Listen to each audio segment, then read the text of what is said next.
Hello বন্ধুগণ, good morning. আজকে আমার সকালে অনেক বেলার থেকে স্টার্ট হচ্ছে। 9টা 10 বাজে এখন স্টার্ট হচ্ছে। সব একদম ব্রাশ ট্রাশ করে ফ্রেশ ট্রেশ হয়ে এখন কী করছি দেখো। এই যে এটা হচ্ছে ময়দা নিয়েছি, জোয়ার নিয়েছি, কালো জিরে দিয়েছি, সাদা তেল দিয়েছি। এবার ময়দাটাকে মাখবো, লুচি বানাবো। এদিকে হবে কচুর শাক, ওদিকে বসানো রয়েছে মটর।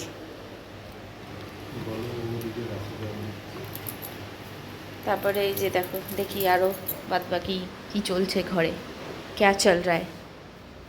ও যাচ্ছে হচ্ছে গাছে জল দিতে। হুম, এই যে ঠিক আছে, গাছে জল দিতে গেছে। এই যে দেখো, সেই গাছের কথা বলেছিলাম, সেই গাছ এখন কত বড় হয়েছে দেখেছো? যেই গাছ মরে গিয়েছিল দেখো,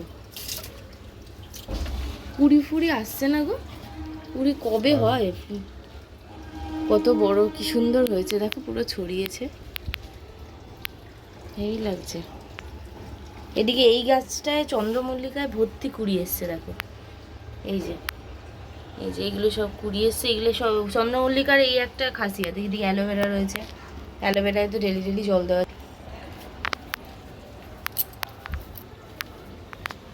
চন্দ্রমল্লিকার একটা খাসিয়াত, সব একসাথে জল হয়, থোকা ধরে পুরো হয় একদম। তো সবাইকে গুড মর্নিং, খুব ভালো করে দিন কাটাও। দেখো দেখো, এখানে একটা ড্রাগন ফ্রুট গাছ আছে, এই দেখো ড্রাগন ফ্রুট হয়েছে। এই যে দেখতে পাচ্ছ, আবছা আবছা হয়ে রয়েছে, এই যে ছোট্ট করে হয়েছে দেখো, বেশ ভাল লাগে না গাছে ফল টল হলে? হেভি লাগে। তো চলো আমি এদিকে বানিয়ে নিই, তারপরে কথা হচ্ছে। এই যে কচু রান্না করছি, বসিয়ে দিয়েছি। তারাও একটু ছোট কড়াই, তাই জন্য বসিয়েছি, আস্তে আস্তে থিতিয়ে পড়বে, তারপরে এমনিই চলে যাবে। নুন হলুদ দিয়ে বসিয়েছি, হবে। এদিকে এই যে মাছ বার করে রাখা আছে ফ্রিজ থেকে, হোক এটা। এই যে এবার কচুর শাকটা সেদ্ধ হয়ে গেছে, এইবার করব হচ্ছে এটা রান্না। তো চলো তোমাদেরও দেখাই, তোমাদের সাথেও শেয়ার করি, দেখতে থাকো। এই যে কড়াই গরম হয়ে গেছে, এবার যেগুলো ফোড়ন দেওয়ার দিয়ে দেবো, দেখে নাও কী দিচ্ছি। এদিকে দেবো একটু কালো জিরে, কাঁচা লঙ্কা, শুকনো লঙ্কা দিলাম। এবার দেবো তাতে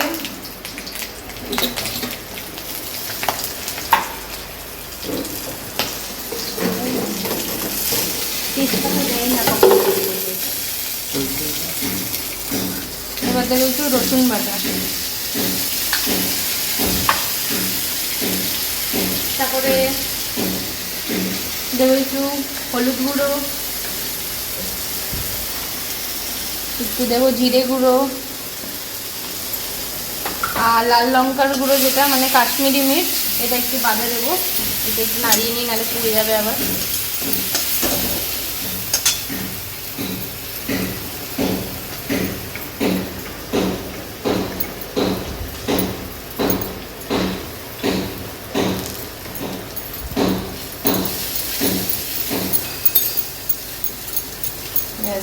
এটা করে এবার কচুর শাকটার মধ্যে দিয়ে দিতে হবে।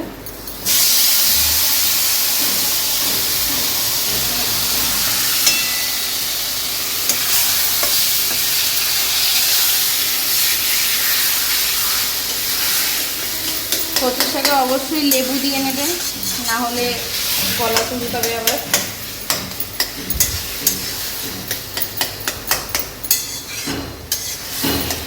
আমি কচুর শাকে নুন দিয়েছিলাম, সেদ্ধ করার সময় নুন দেওয়া ছিল, তাই জন্য এখন দিচ্ছি না। পরে এটা একটু হোক রান্না, পরে স্বাদ মতো তারপরে দেবো।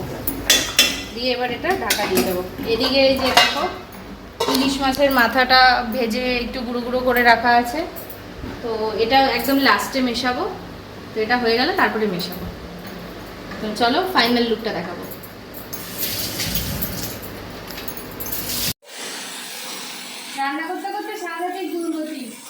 শেষ দুম করে। তারপরে ইন্ডাকশান বার করে তারপরে এই বসিয়েছি রান্না। চলছে কি মুশকিলে পড়েছিলাম বলো। তাও ইন্ডাকশান এই জন্য ঘরে ঘরে ইন্ডাকশানটা অন্তত রাখা দরকার, গ্যাস শেষ হয়ে গেলে দুম করে। আর না হলে ডাবল সিলিন্ডার থাকলে তো অসুবিধা নেই।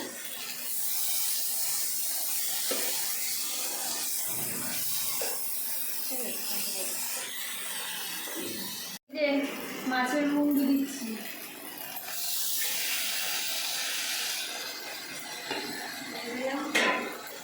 তোমাদের কাদের কাদের ভাল লাগে আর তোমরা কীভাবে বানাও, তোমরা কি এরকমই সেম প্রসেসে বানাও কিনা একটু কিন্তু জানি, বা যদি অন্য কোনোভাবেও বানাও আমাকে বলো, তাহলে অন্যদিন ট্রাই করবো। ওটাই দেখালাম কীভাবে কী করলাম।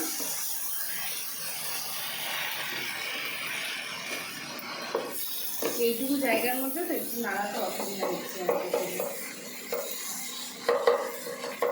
পাওয়ারটা কমিয়ে দাও। হ্যাঁ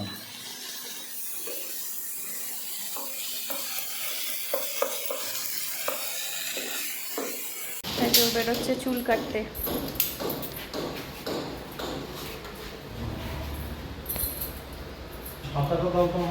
ছাতা বাবা কোথায় রেখেছো?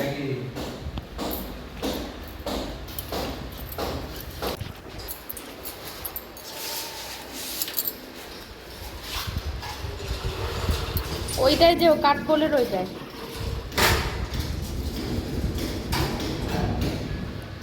ওয়ালেট নিয়েছো তো? ঠিক আছে গেল। আমি গেল চুল কাটতে গেল। আমি হচ্ছে এক কারি জামা কাপড় কাচলাম আজ। দেখো না জায়গা নেই বলে এইদিকে আবার ও আবার এইদিকে এক কারি জামা কাপড় কাচলাম। এই দেখো ভর্তি, এখানে আর জামা কাপড়ের জায়গা নেই, সারা সপ্তাহ জমলে যা হয়। ওর কতগুলো সব ওর শার্টগুলো মেলা। এদিকে আমার টপ, এক গাদা আমার টপ। এই রোববার, এখন দেখো বাজে কটা, 12:53 বেজে গেলে এই করে যাচ্ছি।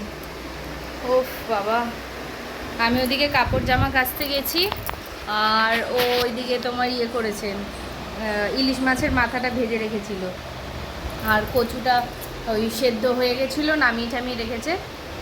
ওই দুজনে মিলে হাতে হাতে করি তো ওই জন্য হয়ে যায় ভালোভাবে। আর তোমার সকালবেলা বানালাম হচ্ছে লুচি আর ঘুগনি বানালাম, ওই খেলো দিল, খেয়েটে এখন গেল হচ্ছে চুল কাটতে।